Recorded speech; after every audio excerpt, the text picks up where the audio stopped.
Welcome to Baxter Bell Yoga. I'm Baxter Bell.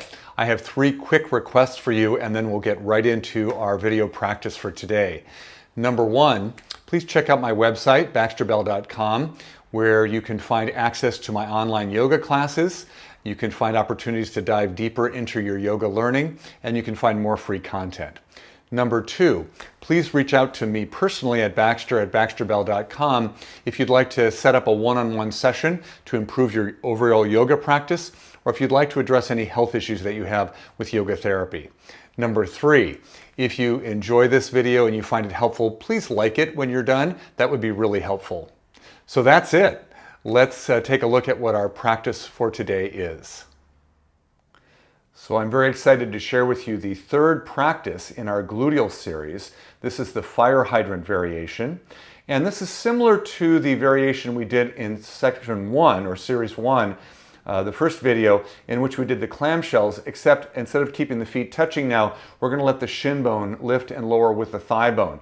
So we get a little bit more into the very lateral part of the hips as opposed to kind of the lateral and posterior part that the clam shell affects. So again, great strengthening for the hips, great support for any upright activities, and also supports a lot of our yoga postures as well.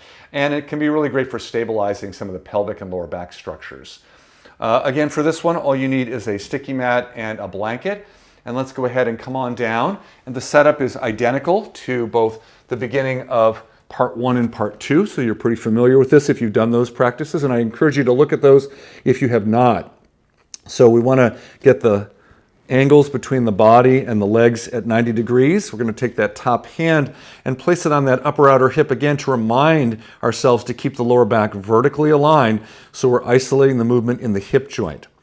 And then on this one, we're going to inhale and lift the thigh and the shin up as a team, and we're going to exhale and lower down. I want you to be careful not to kick your heel way up like this and internally rotate your thigh. We're going to keep the thigh very neutral. So we'll start our official sequence now. So we'll do about 15 of these. So let's go ahead, and I don't necessarily move with my breath for these. I often move a little quicker than my breath, so I'm going to give you the count and you can just practice along. You can go faster or slower if you need to. All right, so here we go. 1, 2, 3, 4, 5, 6, keeping the lower back vertical, 7, 8, I'm definitely starting to feel those lateral gluteal muscles. 9, 10, 11, 12, 13, 14, and 15. Ooh, yeah. Now, tap around there with either an open hand or a fist just to release any of that tension on that side.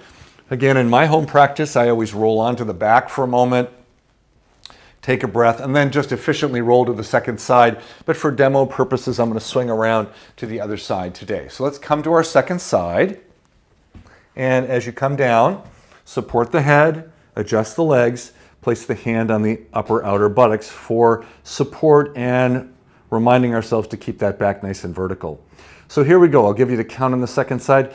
I lift my thigh and my shin as a team, kind of evenly, inhaling up and exhaling down, or moving faster than that. So 2, 3, 4, 5, 6, 7, 8, ooh yeah, 9, 10, 11, 12, 13, 14, and 15. I'm really feeling those muscles begin to fatigue there at the end. And you know, that's not a bad sign. That means I'm really working to the point where they really have to work a little more diligently. So again, making a little fist, tapping around that area, just releasing any tension. If I was doing all 3 practices one after another, I would definitely roll onto my back. And if I was doing this as a solo practice, I would again roll onto the back for a moment, just coming into constructive rest and letting everything settle back into a more symmetric position before moving on into my day or into the next part of my home practice. And finally, let's roll to one side and come up to sitting. Come into a comfortable sitting position for yourself. So that is the Fire Hydrant Variation of the gluteal series. Again, you can do that as a standalone practice, or you can add it with one or both of the other parts of the gluteal series. So maybe as you master this one, start to combine them and maybe add them in and do them as a nice little mini practice. Be really a really nice short little mini practice that will definitely wake up and begin to strengthen that, that hip area in your body. So have some fun with that in your practice. Don't forget to follow me on Facebook and YouTube at Baxter Bell Yoga. And also, think about joining me for a live streaming class sometime soon. I've got a full schedule on my website. Until the next time, thanks for joining me. Namaste.